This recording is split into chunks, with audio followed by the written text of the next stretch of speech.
A diferencia de otras cosas, en el diseño de los espacios el tamaño sí importa, y en este video vamos a aclarar eso. En el diseño de los espacios, para un uso cómodo, hay medidas mínimas y medidas máximas. Posiblemente hayan ido a algún campamento y fueron a dormir a una carpa. Puede que hayan dormido solo, una sola persona, o que hay carpas de 4 o de 6 personas, pero sin embargo son espacios muy reducidos en donde uno simplemente pasa una noche. Entonces podemos decir de que ese es el espacio mínimo para que una persona pueda dormir en ese lugar.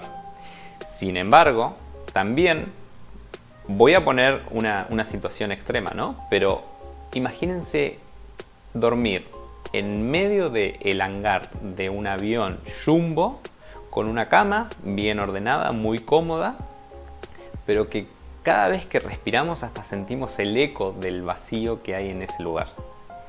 ¿En qué lugar se sentirían más estresados o en qué lugar se sentirían más cómodos? ¿O qué tamaño debería ser justo para poder descansar bien? A ese punto es el que quiero llegar en este video. Pero bueno, entonces, ¿qué define un espacio mínimo? Hay un libro muy conocido en el ámbito de la arquitectura que se llama el Neuffer. El Neuffer es un libro en el cual esta persona hizo un estudio a lo largo de toda su vida y aún hoy, a lo largo de los años y con cada edición del libro, se siguen sumando más planos a ese libro. ¿Qué es lo que estudia este libro?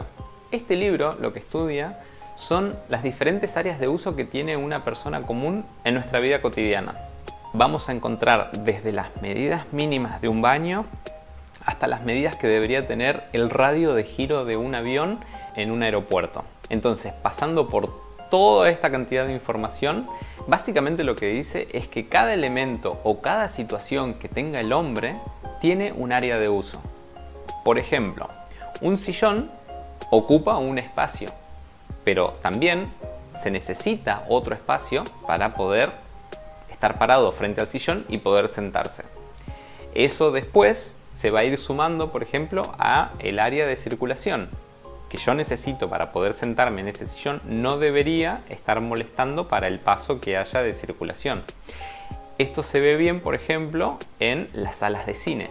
Las salas de cine, sus asientos están determinados, su medida, para que pueda una persona sentada estar sentado mientras otra pueda estar pasando por delante. Medio incómodo, obviamente, pero esto se estudia al milímetro. Entonces, esas son las áreas mínimas que se necesitan para desarrollar un espacio en particular. Pero bueno, está perfecto. ¿Y para qué me sirve esto? Porque yo lo que puedo hacer es armar un espacio que sea muchísimo más grande, pongo el sillón o pongo una cama y listo. Y no.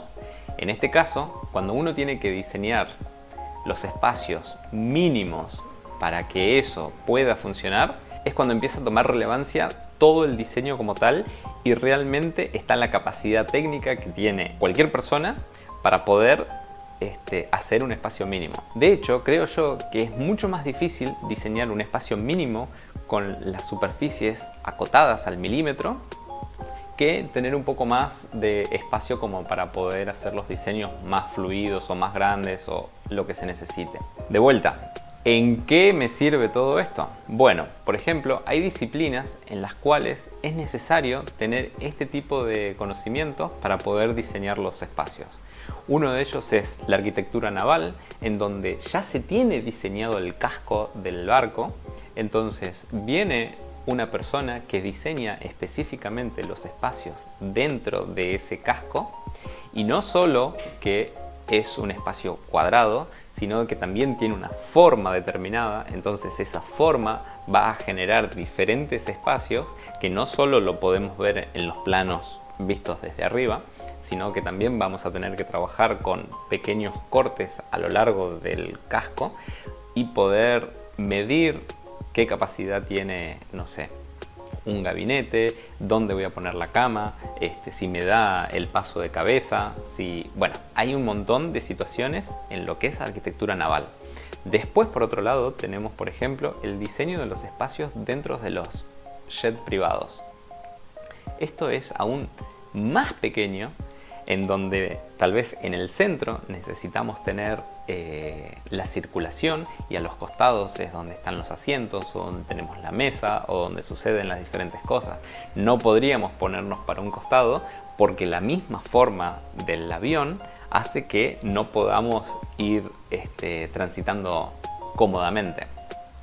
A ver, otro ejemplo que se me viene a la mente es, por ejemplo, los transbordadores espaciales o las estaciones espaciales, o otra disciplina en la que se ve también muy bien esto de haber trabajado al milímetro y de forma casi artesanal con el espacio, es en las casillas rodantes o en las tiny house, en donde se trata de reducir al mínimo, darle una muy buena calidad de acabados, pero sin embargo el verdadero valor está en el diseño del espacio y cómo se pensó para que todo funcionara como si fuera un relojito suizo.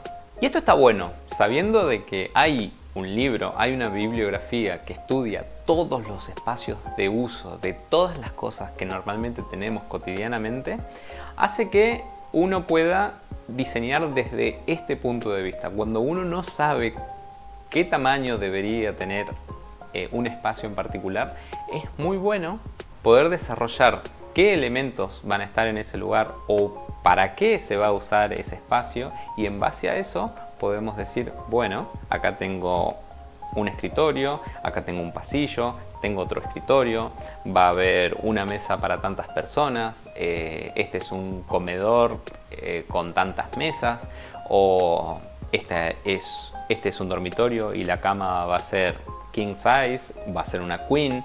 Todo eso va a determinar los diferentes espacios de uso. Y esto se va a traducir en cuál es la superficie mínima óptima para que eso funcione realmente bien. Ahora bien, ya estuvimos hablando de cuál es la superficie mínima que se necesita para diseñar los espacios. Y podemos decir de que pueden ser hasta bastante pequeñas. Pero bueno, ahora, ¿qué tan grande debería ser un espacio? Sabiendo de que hay un estudio de las medidas mínimas, se supone que las medidas máximas es mientras esté complementada la superficie mínima para que funcione eso, o sea, podría ser infinitamente más grande. A pesar de que no hay nada escrito, lo que tiene que suceder es que tiene que haber un mínimo de proporción y viabilidad del espacio para ese uso determinado. Así como me remonto a imaginarse esta cama en medio de un hangar, imagínense si ese hangar es la habitación. Bueno, perfecto. Ahora bien, habría que ver entonces cuánta energía necesito para hacer una limpieza de ese dormitorio, cuánta calefacción o cuánto enfriamiento necesitaría para aclimatar ese espacio, y después es la sensación de vacío. O sea, hay espacios en los que se ve forzado el tamaño como para haber dicho de que es mucho más grande. Sin embargo, los elementos de uso que están ubicados dentro de ese espacio parece como que está vacío. Esto de igual manera se puede trabajar muy bien, o sea, si uno necesita espacio, pero sin que parezca que está vacío, o sea, se trabaja con luz artificial, dándole foco a diferentes lugares. Entonces, por ejemplo, podemos encontrar obras artísticas que sí se encuentran en hangares y que tal vez tenés una silla nada más y tenés en otro lugar una mesa nada más, pero está acotada con su espacio de uso a través de una iluminación artificial. Eso sí se puede lograr, pero ya lo vamos a ver más adelante. Ahora bien, lo que yo sí creo es que lo que debe tener un espacio son proporciones mínimas para que las personas no sientan ese vacío y para que funcione. Recuerdo haber caminado por Wall Street y ver edificios demasiado altos que desde Brooklyn, por ejemplo, se veía una proporción de la ciudad, la verdad que muy linda, pero sin embargo, caminando por esos lugares, las calles, a pesar de que eran unas calles de medidas tradicionales, eran tan altos que la proporción de la calle, o sea, la proporción del uso que tenía, sentías como que se te venían encima los edificios. Creo que la proporción es muy importante. Tal vez es un espacio que es muy bajo, pero es muy ancho, entonces sentís como una opresión de ese espacio. O por el contrario, acercarse a edificios que son demasiado altos, es imposible llegar a un edificio y que tenga una puertita de 2 metros, por ejemplo, cuando el edificio tiene no sé, 300 metros para arriba. Sentís que no hay proporción, sentís que no está bien, algo no está bien. Y por eso es que se toman diferentes recursos para poder achicar esos espacios y que parezca al inconsciente, a la proporción de que, bueno, sí, este es el acceso. Tal vez un edificio de 300 metros de altura tiene un acceso, un portal, que no es que se abre toda esa puerta, sino que es un portal, que es lo que enmarca a la puerta, que tenga 30 metros. Entonces es un porcentaje de la totalidad de todo el edificio.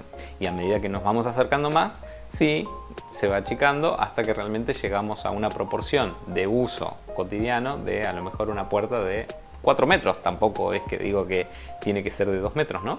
Pero recién ahí accedemos al edificio. Y normalmente estos mega edificios, que hubo una carrera a lo largo de toda la historia de hacer los edificios más altos del mundo, hace que las proporciones sean gigantescas a lo lejos, pero sin embargo es una sucesión de un montón de espacios de uso proporcionados para el uso cotidiano que se necesita. Por ejemplo, nuevamente me remito a un edificio de 300 metros de altura y es una sucesión de pisos que tienen una proporción determinada que hacen que la vida en ese lugar sea viable y uno lo sienta como algo cotidiano. O sea que el espacio del piso tal vez tiene 3 metros, que es lo que uno podría llegar a tener cotidianamente y de uso proporcionado, y ahí adentro suceden o una vivienda o las oficinas o bueno, todo lo que se necesite, pero es una sucesión de un montón de pisos. Imagínense que tenga 3 pisos nada más de 100 metros cada uno. O sea, va a ser como un tubo en donde van a ver el techo de ese piso allá arriba y no, o sea, no tiene sentido. No tiene sentido el hacer un espacio más grande por el simple hecho de hacerlo más grande. Ahora bien, entonces, ¿qué está bien? ¿Hacer espacios mínimos? ¿O qué tan grande debería ser un espacio? No hay nada escrito, o sea, con el diseño, cada uno tiene un criterio determinado y son las sensaciones que quiere dar al usuario final. Me pasó también de entrar al Vaticano, tiene una escala abrumadora, es una escala muy alta, o sea, yo me sentía realmente muy chiquitito y hasta daba cansancio ir de un punto al otro dentro del edificio. Las columnas, y si uno se paraba en la puerta viendo toda la nave central, veías la proporción. O sea, era lo mismo que haber entrado en una iglesia muchísimo más chica, porque las proporciones de esas columnas mega enormes hacían de que si yo entraba a una iglesia también más chica, lo que cambiaba era mi percepción, pero la proporción era la misma. Solamente era como que me sentía una laucha en una iglesia normal. Entonces, a esto es lo que voy con que en el caso del Vaticano tenía 2 funciones. Una era de alojar la mayor cantidad de personas y 2 era la de sorprender a las personas. O sea, que es algo que me pasó a mí cuando yo accedí a ese lugar. Accedí y fue como, wow, ¿cómo hicieron esto? Era extremadamente grande, era extremadamente alto. Estructuralmente decía, ¿cómo se sostiene esto? Y bueno, por eso es que me gustaría consultarte a vos, ¿qué pensás? ¿Es mejor hacer un espacio pequeño en donde cada una de las áreas de uso esté muy pensada? ¿O por el contrario, no es importante el tamaño y cuanto más grande mejor? Bueno, y con esto me despido. Mi nombre es Santú, diseñador de espacios memorables, y nos vemos en el próximo video.